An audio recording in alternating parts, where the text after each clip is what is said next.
Welcome to the Whatif tutorials. This tutorial gives an overview of the sales budgets module. Firstly, we will be looking at creating sales budgets.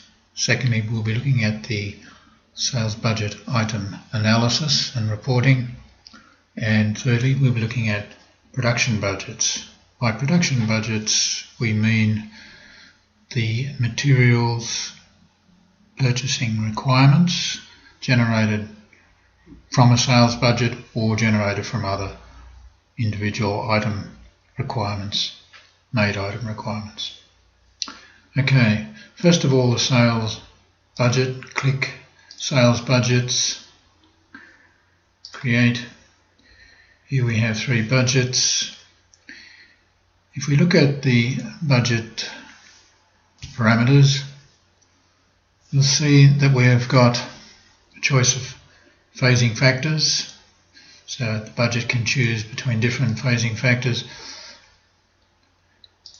We can default to either a product item, which comes from the costing module, or a value item, which can be created here in the sales budget module. The next thing we can look at for this budget is the assumptions about its structure. Here we have the structure can consist of up to 4 parameters: the market, the state, the salesperson, customer. You can select all or any of these as parameters.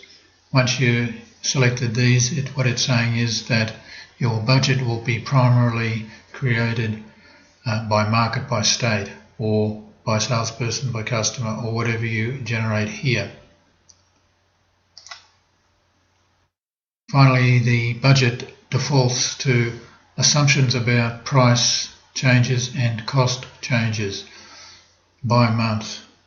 Now, the significance of these is that the budget process starts with the current standard, the current price, and the current standard cost. What these percentages are doing is telling you how much and when prices or costs will change from the standard until the end, so that the actual phasing of the budget is combined with the generation of the price by month and the cost by month. Okay, let's just quickly look at budget. For a particular budget, we'll look at its structure. Here we see that budget headers have been created. The headers are, sorry about that. The headers adhere to the structure that I just talked about. You've got a state and market type. So you can create any number of headers. There's 4 here. You can create more by selecting more states and more market types. So you can also specify optional describers, including discount group and shipping method. And these can also be attached to a header, and that makes it a distinct header. You might have another header for New South Wales retail and then use another discount group. We won't bother with that. Okay, so that's your budget headers. For each one of those you have budget lines, and the budget lines can be either a product item from the costing module, freight, comments, or a value only item. So let's have a look at an item we've already created. If we edit that, you can see we had started off with a current price situation and a current standard cost situation, and here we have a budget situation where we've entered in the quantity, and it's now calculated its sales and the cost and the margin based on the assumptions as to price changes and phasing. And those details you can see here. Here's the months, here's the phasing percentages, here's the quantity phase, the price change, and gross price, discount, sales value, percent cost, cost per unit, cost of sales, margin, percent sales. So they can be edited here once the system has actually generated them, you can edit them further. And so we reach our budget sales cost and margin for that particular item in there. So those two items then flow through to the budget header. So that's the budget structure. Just have a quick look at reports.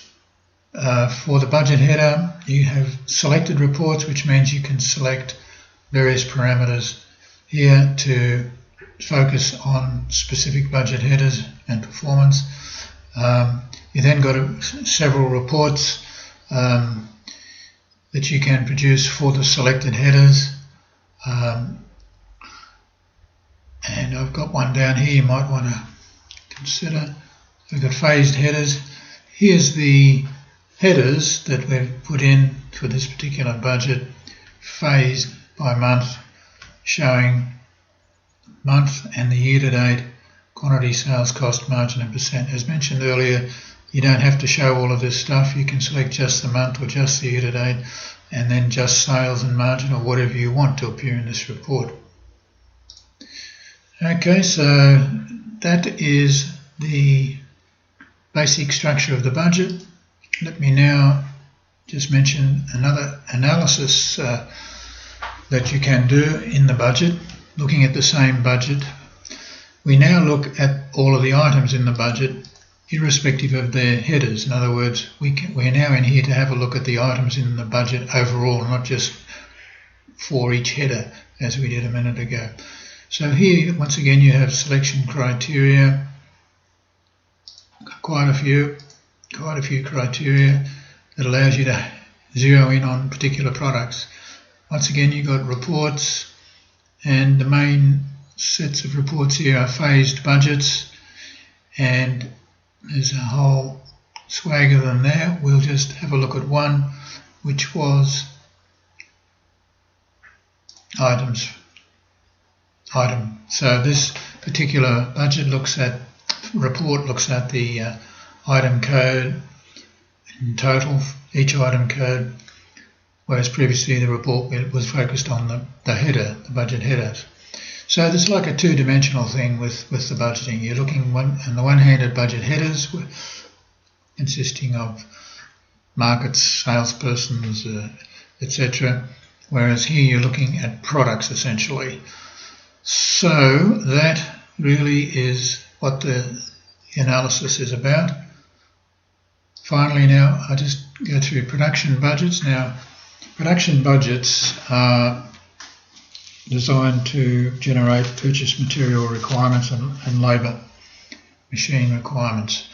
You can create production budgets by starting from scratch and adding each item, or you can get a sales budget, or you can copy an existing production budget. So you might want to do one production budget and then copy it and revise items in it. Or you might want to get a sales budget.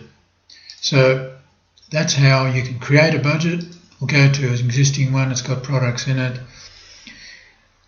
These can be made items and purchased items. They can be made for stock, or they can be made for order, and you can configure them in here if they are able to be configured. The idea is that we know what the total cost is here. We now want to explode this into purchase material requirements, which we do there. So the purchase materials are 73,000, and there's a range of reports here summarising and detailing these materials by supplier, by category and so on. The other side of the explosion is for labour, and this results in the summary by machine for set hours, run hours, machine hours, labour costs and overhead. Once again, there's a whole swag of reports. I'll go into there. Got one down here. Material purchases budget. So if this is an example, production budget materials by supplier. These are your requirements by supplier. Give you a total. Okay, and really summarizes the sales budgeting module, and that's the end of this tutorial.